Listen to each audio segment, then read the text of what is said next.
आपको सांस लेने में परेशानी और सीने में तेज दर्द होगा। आपकी चखने और सूंघने की इंद्रियां काम नहीं करेंगी और आपकी सांसें ऐसी चल रही होंगी जैसे आप अभी अभी किसी 3 मंजिला इमारत की सीढ़ियां चढ़कर आए हों। ये लक्षण बताते हैं कि अब आपको अपने स्थानीय अस्पताल के आपातकालीन विभाग में जाने की जरूरत है। आपका इलाज कैसे होगा? आपको वेंटिलेटर पर कब रखा जाएगा? और कैसे आप पूरी तरह से स्वस्थ होने के बावजूद भी कोरोना के एक भयानक केस के शिकार हो सकते हैं। आप देख रहे हैं क्या हो अगर, और यह है क्या हो अगर आप कोरोना की वजह से अस्पताल में भर्ती हो जाएं। जल्दी करने से पहले अपने डॉक्टर को कॉल करें या अस्पताल जाकर अपने लक्षण बयान करें। आपको ऐसा इसलिए कर लेना चाहिए क्योंकि यह भी हो सकता है कि आपके स्थानीय आपातकालीन विभाग में ज्यादा लोगों के लिए बेड की सुविधा ना हो और आपको दूसरे अस्पताल में ले जाए जाने की जरूरत हो सकती है। या हो सकता है कि आपके लक्षणों को इतना गंभीर ना समझा जाए कि उसके लिए अस्पताल की जरूरत हो। तो बेहतर यही होगा कि एक बार फोन पर जानकारी ले लें। लेकिन एक बार भर्ती होने पर नर्स आपकी कोरोना की जांच करेंगी। ज्यादातर मरीजों के खून के नमूने लेने के बाद उनकी कई जांचें की जाएंगी। इसके बाद डॉक्टर आपके फेफड़ों की आवाज सुनेंगे और फिंगर मॉनिटर के जरिए ये देखेंगे कि शरीर में ऑक्सीजन का स्तर कितना है। ये क्यों किया जाता है? क्योंकि अगर आपको कोविड-19 की गंभीर समस्या हो चुकी है तो शरीर में ऑक्सीजन कम होने लगेगी। चूंकि इससे आपके अहम अंगों को जानलेवा खतरे हो सकते हैं, इसलिए आपको 2 पतली नलियों के जरिए ऑक्सीजन दी जाएगी। ये नलियां या तो सीधी या मास्क के जरिए आपकी नाक तक जाती हैं। इसके बाद आपके सीने का एक्सरे या सीटी स्कैन किया जाएगा ताकि डॉक्टरों को इसकी जानकारी मिल जाए कि आपके फेफड़ों के किन हिस्सों में जलन की समस्या है। एक सीटी स्कैन या कंप्यूटराइज्ड एक्सियल टोमोग्राफी एक ऐसी जांच है जिसमें एक्सरे और कंप्यूटरों के जरिए बगैर किसी दर्द के आपके शरीर की क्रॉस सेक्शनल छवि मिलती है। सीटी स्कैनर एक बड़ी चौकोर या गोल एक्सरे मशीन होती है जिसके बीचों बीच एक गोलाकार टनल होता है। यहां से डॉक्टर आपके सीने को देख पाते हैं। आपके सीटी स्कैन के दौरान आपको एक टेबल पर लिटाया जाता है। ये टेबल धीरे धीरे टनल से गुजरती है। गैंट्री नाम की एक बड़ी रिंग आपके शरीर के इर्द गिर्द घूमती है। इसमें एक ऐसी ट्यूब होती है जिससे एक्सरे किरणें निकलती हैं और एक डिटेक्टर जिससे शरीर में रेडिएशन का पता लगाया जाता है। गैंट्री के घूमने से ये किरणें अलग अलग एंगल से आपके शरीर की तस्वीरें लेती हैं।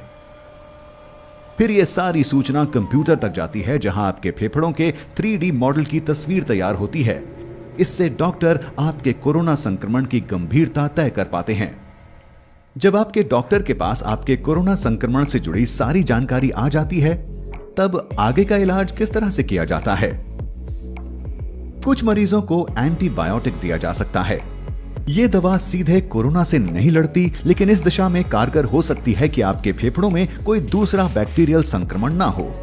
लेकिन चूंकि अभी खास तौर पर कोरोना के लिए कोई दवा नहीं है, ऐसे में सारी जिम्मेदारी आपके शरीर में रोगों से लड़ने वाले सिस्टम यानी इम्यून सिस्टम पर होती है।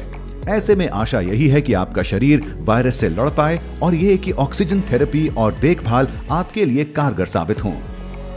अगर सब कुछ सही दिशा में जाता है तो आपका रोगों से लड़ने वाला सिस्टम धीरे धीरे वायरस को मार सकने जितने एंटीबायोटिक पैदा कर लेगा। लेकिन क्या हो अगर आपकी स्थिति और खराब होने लगे? ऐसे में हो सकता है आपको सांस लेने में दिक्कत, बुखार, तेज सर दर्द और उल्टी आने जैसी स्थिति का सामना करना पड़े। अगर खून में मौजूद ऑक्सीजन का स्तर ज्यादा गिरने लगता है, तब डॉक्टर आपके इलाज में तेजी लाते हुए आपको हाई फ्लो नेजल ऑक्सीजन पर रखेंगे। इसका मतलब यह हुआ कि एक मशीन आपके शरीर के तापमान के अनुसार साफ हवा को आपकी नाक में धकेल रही होगी। ऐसे में आपको 100% तक की कॉन्सेंट्रेशन में हर मिनट 60 लीटर जितनी ऑक्सीजन दी जा सकती है। हालांकि इसको लेकर एक चिंता यह भी है कि ऐसा करने से वायरस हवा में घुल सकता है और आसपास मौजूद मरीजों, कर्मचारियों या दूसरे लोगों को संक्रमित कर सकता है। इस खतरे से बचने के लिए कुछ अस्पतालों में नेगेटिव दबाव वाले कमरे होते हैं। ये अलग थलग बनाए गए ऐसे कमरे होते हैं जो एक खास तरह के वेंटिलेशन सिस्टम से लैस होते हैं। यहाँ की हवा उल्टे दबाव के चलते कमरे से बाहर नहीं जाती। इस हवा को यहाँ से एक फिल्टर सिस्टम के जरिए बाहर कर दिया जाता है।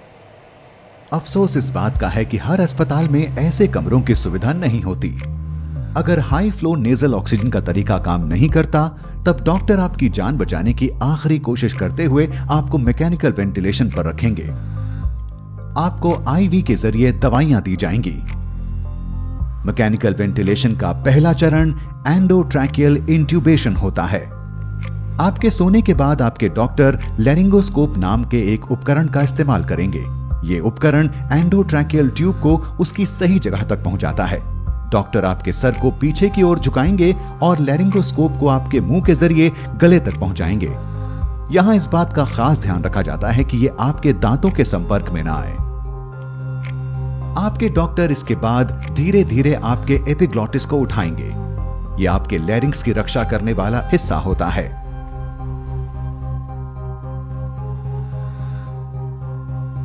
एक बार ये ट्यूब अपनी जगह पहुंच जाए, फिर डॉक्टर एक छोटा गुब्बारे जैसा आकार ट्यूब के इर्द गिर्द बना देंगे ताकि ये अपनी जगह से ना हिले। इसके बाद वो लैरिंगोस्कोप को हटाएंगे और ट्यूब को आपके मुंह के कोने में चिपका देंगे। आपके डॉक्टर ये ध्यान रखेंगे कि ये ट्यूब ठीक तरह से आपकी सांस की नली के निचले हिस्से में लगी हुई हो।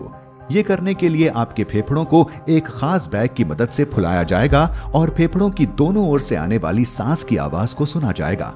अगर ट्यूब बहुत नीचे है तो दोनों फेफड़ों में एक समान हवा नहीं जाएगी। कुछ मामलों में ट्यूब की सही जगह सुनिश्चित करने के लिए इंट्यूबेशन के तुरंत बाद एक्सरे लिया जाता है। एक बार ये एंडोट्रैकियल ट्यूब अपनी सही जगह पर लग जाए, फिर आपके डॉक्टर इसे मैकेनिकल वेंटिलेटर से जोड़ देंगे, जहां एक खास तौर से डिजाइन किया पंप होता है। इस पंप के जरिए आप ऑक्सीजन की भरपूर मात्रा वाली हवा अपने फेफड़ों में लेते हैं और कार्बन डाइऑक्साइड को छोड़ पाते हैं। शरीर में ऑक्सीजन और कार्बन डाइऑक्साइड के स्तर पर नजर रखी जाती है ताकि यह सुनिश्चित किया जा सके कि वेंटिलेटर ठीक तरह से काम कर रहा है।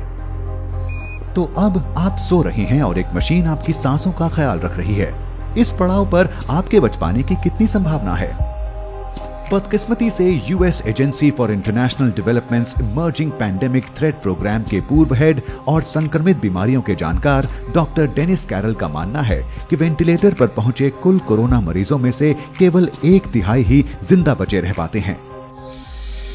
वेंटिलेटर का ज्यादा लंबे वक्त तक इस्तेमाल भी एक मरीज के लिए घातक साबित होता है। तो अगर आप इन हालातों में बचे रह जाते हैं, आपके लिए आगे का रास्ता अब और भी लंबा होने वाला है। इस बीमारी के फैलने के शुरुआती दिनों में कुछ अस्पतालों ने शुरुआती इलाज के दौरान ही मरीजों को वेंटिलेटर पर रखा था। इसके पीछे की वजह यह भी थी कि ऐसे इलाज से वायरस को हवा में फैलने से रोका जा सकता है। अब जब शोध के लिए कोरोना के कई मामले हमारे सामने हैं, स्वास्थ्य जानकारों की कोशिश है कि वो अलग अलग तरह की सांस संबंधी दिक्कतों के लिए दिशा निर्देश जारी कर पाएं और ये बता पाएं कि किन मामलों में वेंटिलेटर का इस्तेमाल किया जाना है। इनमें कुछ ऐसे निर्देश शामिल हैं, जैसे मरीज को पेट के बल लिटाना, इसे प्रोन पोजिशनिंग कहा जाता है। माना जा रहा है कि इससे फेफड़ों तक पहुंचने वाली ऑक्सीजन की मात्रा को बढ़ाया जा सकता है। तो ये सब जानने के बाद क्या वजह है कि ये वायरस कुछ लोगों में केवल एक छोटी सी बीमारी बनता है, लेकिन कुछ लोगों के स्वस्थ होने के बावजूद ये उनकी मौत की वजह तक बन जाता है? ऐसे मामलों के लिए यह कहा जा सकता है कि बड़ा नुकसान रोगों से लड़ने वाले सिस्टम के कमजोर होने से होता है, न कि खुद वायरस से। सीधे शब्दों में, जब आपके शरीर के किसी सेल को किसी बाहरी खतरे या वायरस का अंदेशा होता है तो वो सबसे पहले खुद को खत्म कर लेता है। ऐसा इसलिए कि वो बाकी सेलों तक ये संक्रमण पहुंचने से रोक पाए और आपकी रक्षा कर सके। ऐसा इसलिए हो पाता है कि आपके इम्यून सिस्टम के सेल यानी मैक्रोफेजेस सिग्नल देने वाला एक छोटा प्रोटीन छोड़ते हैं जिसे साइटोकाइन कहा जाता है। इनमें से कई प्रोटीन सेल के मरने के पीछे की वजह होते हैं। जब कई सेलों में एक साथ ऐसा हो रहा होता है तो इससे टिश्यू का काफी नुकसान हो सकता है। स्वास्थ्य जानकार इस प्रक्रिया को साइटोकाइन स्टॉर्म कहते हैं। कोविड-19 होने पर नुकसान फेफड़ों के टिश्यू का होता है। इससे फेफड़ों की छोटी थैलियों की दीवारें एक तरह का तरल छोड़ने लगती हैं, जिससे निमोनिया होता है और खून में ऑक्सीजन की कमी होने लगती है। आपके ज्यादातर सेल साइटोकाइन के बेरोक स्तर के चलते दम तोड़ने लगते हैं। ये आपके फेफड़ों का तब तक नुकसान करता है जब तक वो ऐसी स्थिति में ना पहुंच जाएं जहां से सुधार मुश्किल है। आपका शरीर अब खुद का ही नुकसान कर रहा होगा। साइटोकाइन स्टॉर्म कोरोना के गंभीर मामलों के मरीजों में एक आम बात हो चुके हैं और कई मामलों में लोगों की मौत के पीछे की वजह भी यही है। आप में ये साइटोकाइन स्टॉर्म होगा या नहीं, ये काफी हद तक आपके जीन्स पर भी निर्भर होता है। H1N1 फ्लू वायरस के मरीजों में ये पाया गया है कि जिनमें ये साइटोकाइन स्टॉर्म आया वो काफी हद तक जेनेटिक कारणों से था। अब ये काफी हद तक संभव है कि बढ़ती उम्र के साथ ये जेनेटिक इम्यून विकार आप में भी विकसित हो जाएं। लेकिन ऐसी भी संभावना है कि आपके जीन्स में पहले से ही कुछ ऐसा हो जिससे आप कोरोना वायरस से संक्रमित होकर तुरंत साइटोकाइन स्टॉर्म की समस्या से घिर जाएं।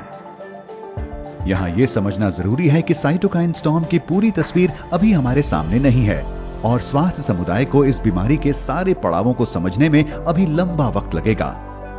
कई जानकारियों की दूसरे संस्थानों के जरिए पुष्टि होना अभी बाकी है। लेकिन अच्छी बात यह है कि दूसरी बीमारियों में काम आने वाले ऐसे तरीकों पर शोध जारी है